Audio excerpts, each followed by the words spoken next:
Her prom dress still hangs in the back of her closet, untouched. A pale blue shimmer stitched with care, meant for a night of magic, a night that never came. Instead, they found her body near a wooded trail, her hands folded over her chest, as if she were sleeping. But she wasn't sleeping. Amber was gone, 17 years old, a senior, loved by everyone. 3 days before the biggest night of her young life, she vanished. No phone calls, no messages, no signs of a struggle at home. Her bedroom was neat, her bag still packed for school, her hairbrush sitting right where she left it. Everything normal, except Amber was missing.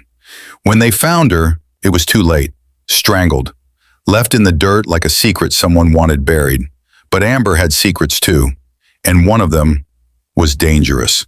She had been seeing a man, someone much older, someone married, someone who promised to protect her, but had everything to lose if the truth came out. Her friends whispered about it, her diary confirmed it, but the more the police dug, the more things stopped making sense. Phone records deleted, surveillance footage missing, witnesses changing their stories.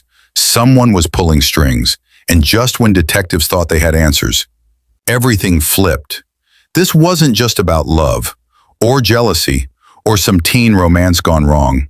This was about power, control, and a web of lies so deep, even the killer thought they could never be found. So now we ask the question, who killed Amber? Was it a jealous friend, a secret lover, or something far, far darker, something tied to the very people meant to protect her? This is the story of Amber's last days, and the secrets that refused to stay buried. You're watching real-time true crime, where truth bleeds through every whisper, every lie, every cold case file. Here, we don't just tell stories, we peel back the layers, slowly, painfully, until the silence cracks open and the truth screams. Today's episode will stay with you, so stay close. We're about to unravel a life full of hidden meetings, secret messages, deleted footage, and a cover-up so twisted it almost worked. Almost. Tell us in the comments section where you're watching this video from. This is more than a murder. This is a power play gone wrong. A teenage girl who got too close to a dangerous truth, and a killer who thought no one would ever look past the surface. But here, we don't stop at the surface.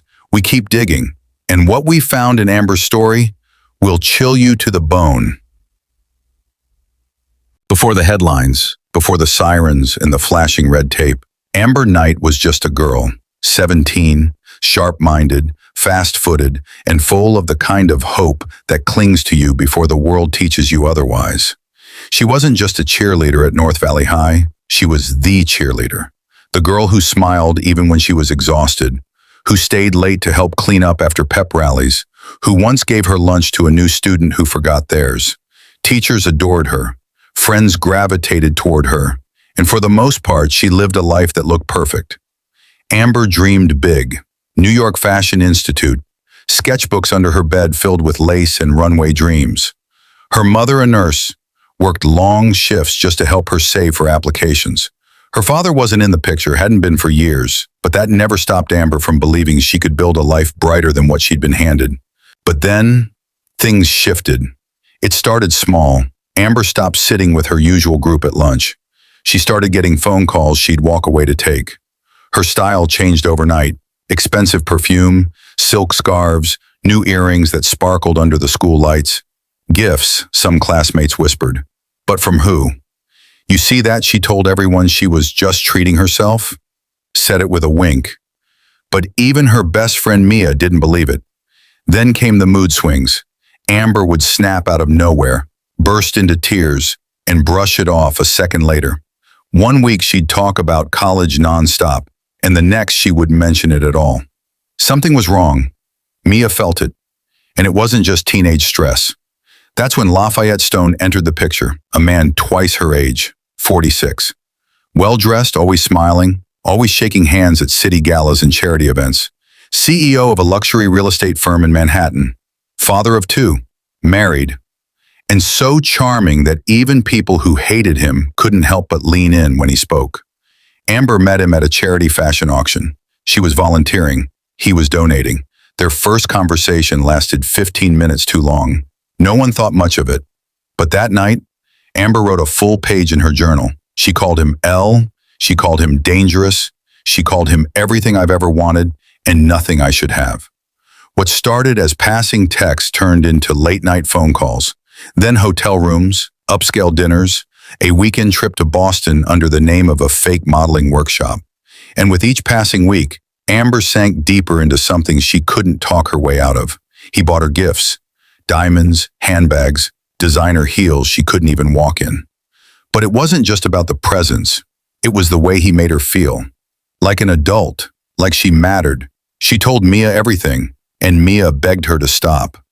But Amber said she was in love, said it felt like destiny, said Lafayette told her she was the only one who really saw him. Meanwhile, things around Amber started to break. Her ex-boyfriend, Kyle, captain of the soccer team, grew suspicious. He'd dated Amber for most of junior year. They'd broken up quietly, but he hadn't stopped caring. He saw the way she changed, saw the way she lied when she said she was studying and came back hours later with her hair wet and makeup smudged. One night, he followed her. He saw her get into a black car, sleek, tinted windows, too expensive for any teenager to ride in. And Kyle wasn't the only one watching. Lafayette's wife, Camille Stone, elegant, cold, and always 5 steps ahead, felt the shift in her marriage. He came home later, stopped touching her, smelled of perfume she didn't wear. She didn't cry. She didn't beg. She hired a private investigator. The PI's name was Lang. Ex-cop, gruff, knows how to stay invisible. He found receipts, hotel bookings, parking tickets in Brooklyn where Lafayette had no business being. He found a blurry security photo of Amber stepping into a luxury hotel at 1:08 a.m., wearing a coat far too large for her. Camille didn't confront him. She waited. But Amber, she was beginning to spiral. She wrote in her journal that she wanted out, that the guilt was crushing her, that she'd started waking up with nightmares, that Lafayette would get angry when she mentioned walking away. She told Mia she was scared, that he'd told her, "If this comes out, I go down, and you don't survive it." She didn't know if he meant her reputation or something darker. And then, on the night of May 10th, Mia's phone buzzed. Blocked number, one text. "If you care about Amber, tell her to back off, or else." No sender, no follow-up. Mia froze, and in that moment, a line was crossed, one no one could step back from. Someone knew. Someone was watching. And someone didn't want the truth to come out. But by then, it was already too late. It was supposed to be the most exciting week of her young life. A dress hanging in her closet, a corsage waiting in the fridge, a date circled in pink marker on her wall calendar. Prom night, May 17. But on May 10th, 1 week before she was meant to walk under string lights and slow dance to songs she barely knew the lyrics to, Amber Knight vanished. And in the days before that, things were already falling apart. Amber and Lafayette had a fight. It wasn't just another disagreement. It was loud, scary. Witnesses at the coffee shop said Amber stormed out crying. One even overheard the words, "You're going to regret this." Amber had threatened to tell someone, to end the secrecy, to finally pull the mask off a man who'd been hiding behind money and charm. But Lafayette, he wasn't used to being cornered. The pressure was closing in. Kyle, the ex-boyfriend, was seen parked down the street from Amber's house 3 nights in a row. Hoodie up, eyes locked on the porch. Maybe he was still protective. Maybe it was jealousy. Maybe something darker. Camille, Lafayette's wife, canceled a luxury spa weekend with her sister without explanation. She stayed home, quiet, watching. Her lawyer would later reveal she'd already started drafting divorce papers. And Amber? She told Mia that she felt like she was being followed. She said she heard footsteps behind her car. She found her locker at school hanging open. She got a note, typed, unsigned, that simply read, "End it now." Mia begged her to go to the police. Amber shook her head, said no one would believe her, said Lafayette had people, that even if she screamed, they'd silence her. May 14th, 2 days before prom, 7:16 p.m., Amber tells her mother she's going for a walk to clear her head. It's the last time anyone sees her alive. At 9:02 p.m., Mia texts her, "Where are you? You okay?" No reply. At 10:48 p.m., Amber's phone pings its final location, a wooded trail near North Valley Park. The next morning, hikers find the phone, cracked, screen shattered. It's lying face up on the gravel beside a footprint. Men's shoe. Size 11. Police are called. The search begins. Canines, drones, volunteers with flashlights. They cover 3 miles of terrain, but for 72 hours, there's nothing. Then, on May 17, the very night her classmates gather for prom, a couple hiking off trail discovers something buried beneath branches and loose dirt. Amber's body, face down, strangled, cold. Her wrists bear faint bruises, defensive wounds. Her lips slightly parted. No signs of sexual assault. No valuables missing. This wasn't a robbery. This wasn't random. This was personal. The coroner reports the ligature marks around her neck suggest use of a thin, strong wire, deliberate, calculated, and based on the state of decomposition, she'd been killed the same night she disappeared. Within 24 hours, the police dive into her phone records.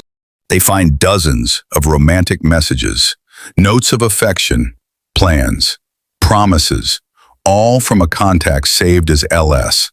One message stands out. I told you, if this comes out, we both lose everything. You have no idea what I've sacrificed. Detectives quickly connect the initials LS to Lafayette Stone. He's known in the community, his face, his money, his reach, all over the city. But now, he's under a microscope. When they bring him in for questioning, Lafayette denies everything, claims he barely knew Amber, says she was a volunteer, that they might have spoken once or twice, that's it. But then investigators get a warrant. They search his private email, his hotel records, his burner phone, and they find everything. Photos, bookings, messages, Amber in a robe taking selfies in hotel mirrors, receipts from jewelry stores, surveillance footage of him slipping into elevators with her at his side. Cornered, Lafayette shifts his story, says it was consensual, says Amber was obsessed with him, says she threatened to go public when he tried to end it, says she was unstable. But that defense doesn't last long. Camille, his wife, at first gives him an alibi, says he was home the night Amber disappeared, that they had dinner together. But under pressure, her story cracks. She admits she didn't see him after 6 p.m., that he left the house, that when he returned he was sweating, flustered, his hands shaking. Detectives ask, why lie? Camille stares at the table, then she whispers, because I was afraid of what I already knew. The case explodes in the media. A teenage girl, a wealthy, married man, a hidden affair, and now a corpse in the woods. But even with all the evidence, the messages, the lies, the motive, something still doesn't sit right. There's a piece missing. Because Lafayette insists he didn't kill her. And disturbingly, some of the data from Amber's phone suggests that someone else was tracking her location that night. Someone else might have been following her. And someone might have wanted her gone even more than Lafayette did. If you've stayed with us this far, you might think you've got it all figured out. And if you're still with us, this case only gets darker. Hit that like button if this story has you hooked. Subscribe for more chilling true crime breakdowns. And comment where you're watching from. Let's keep the conversation going. Lafayette Stone, older, manipulative, powerful, the perfect suspect, caught in lie after lie. An affair with a high school girl, a wife growing suspicious, a body dump in the woods. But in real crime, the most obvious answer isn't always the right one. Because right when investigators thought the case was headed for trial, it twisted, hard. Let's rewind. Remember that detail we dropped earlier? Camille Stone had hired a private investigator to follow her husband. At first, she claimed it was just for proof of infidelity, to build a case for divorce. But when detectives interviewed that investigator, he said something odd. He said Camille didn't just want surveillance. She wanted to know who Lafayette was seeing, where she lived, when they met, what times Lafayette left the house alone, and she wasn't emotional about it. She was cold, focused. She was taking notes, he said, like she was planning something. That's when detectives started pulling Camille's call history. They found repeated calls to one number, always late at night, always short, often less than 30 seconds. It was Kyle Whitmore's number. Kyle, Amber's ex-boyfriend, the one who'd been seen near her house, the one she said had gotten possessive, the one who'd sent angry messages to her just weeks earlier. At first, police assumed they were just two people angry about the same thing, a teenager and a wife betrayed. But then came the security footage.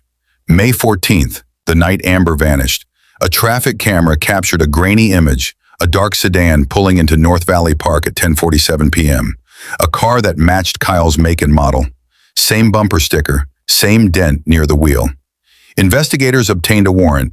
They impounded Kyle's car, and inside, they found it. Amber's bracelet.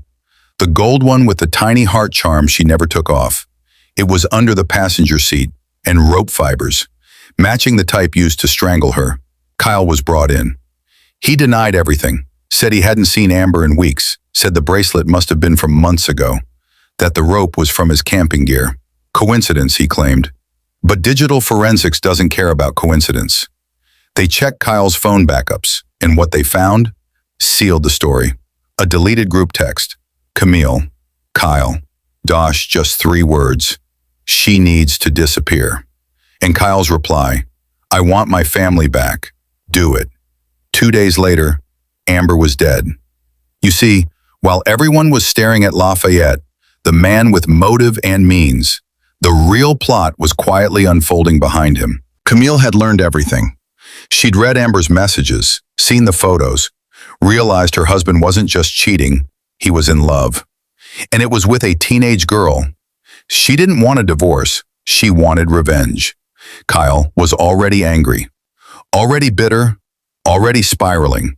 Amber had left him, mocked him, then replaced him with an older man, a rich man, a married man. So when Camille called him, when she offered to solve both their problems, Kyle didn't hesitate. Together they planned it, step by step. Camille gave Kyle Amber's walking route, told him when Lafayette would be home, supplied gloves, supplied rope, told him exactly what to do. They even agreed on what to plant, Lafayette's hotel receipts, a few damning text messages, all designed to keep the spotlight where they wanted it, on the cheating husband. Lafayette wasn't innocent, but he wasn't a killer. Camille and Kyle were. Kie, they strangled a girl in the dark, left her in the woods, and went home, to warm beds and well-rehearsed lies. But secrets, as we know, don't stay buried forever. And when detectives confronted Camille with the text messages, the fibers, the bracelet, she didn't cry. She didn't even blink. She just looked at them and said, I told him not to get sloppy. Cold, calculated, unforgiving. Amber Knight was 17. She loved fashion, wanted to be a designer. She thought she was in love with a man who promised her everything. Instead, she was killed, not by the man she trusted, but by the people who hated her for it. Camille Stone and Kyle Whitmore were arrested, charged with first-degree murder, conspiracy, and obstruction. Lafayette, he lost everything, his family, his reputation, his career. But he walked out of that courtroom a free man. Amber's prom dress still hangs in her closet, untouched, waiting for a night that never came. By the time the truth finally clawed its way into daylight, it was too late. Too late for Amber Knight. Too late to stop the pain her family now wore like a second skin. Too late to undo the unraveling of lives built on secrets, betrayal, and rage. It was a Thursday morning when the warrant was signed. Camille Stone, dressed in crisp white tennis gear, had just finished a doubles match at her private club in the Upper East Side. The sun was out, the sky was clear, her hair was perfectly pinned. Detectives approached her quietly. Camille Stone, you're under arrest for conspiracy to commit murder. Witnesses said she didn't cry, didn't scream. She looked annoyed, as if they'd interrupted her brunch plans. Meanwhile, Kyle Whitmore didn't handle things with such poise. Guy's right night, brought into the interrogation room with mounting evidence laid out in front of him, the bracelet, the rope fibers, the deleted messages, Camille's confession. He cracked, broke down, cried like a child. He told them everything. How Camille had come to him furious, humiliated, and armed with knowledge. How she'd promised money, promised to fix things. How she played him like a piano, note by note. She said Amber was just a problem we had to solve, Kyle sobbed. She made it sound logical. He cried harder when he mentioned Amber's voice. She said she was scared that someone was following her. That night, she looked at me and said, "Why are you here?" I didn't answer. He buried his face in his hands. The trial was fast. Camille Stone, advised by a team of high-powered attorneys, entered a guilty plea, avoiding trial in exchange for a reduced sentence. She received 25 years for conspiracy and accessory to murder, no parole for the first 18. Kyle, unable to hide from the overwhelming evidence and the weight of his own confession, also pled guilty. His sentence, 30 years, eligible for parole after 20. In court, Amber's parents sat in silence. They wore her favorite color, lavender, and held each other's hands tightly. When it was their turn to speak, Amber's mother stepped forward. Her voice trembled, but not with fear, with fury. She trusted all of you. That man, that woman, her ex. She was only 17. She didn't need to be perfect. She just needed to be alive. Lafayette Stone was never charged with a crime, but the trial exposed everything. The affair, the cover-ups, the lies. His company's board removed him. His wife divorced him. His children refused to speak to him. He moved out of state, disappeared from public life, disgraced, alone. He didn't kill Amber, but in many ways, he helped destroy her.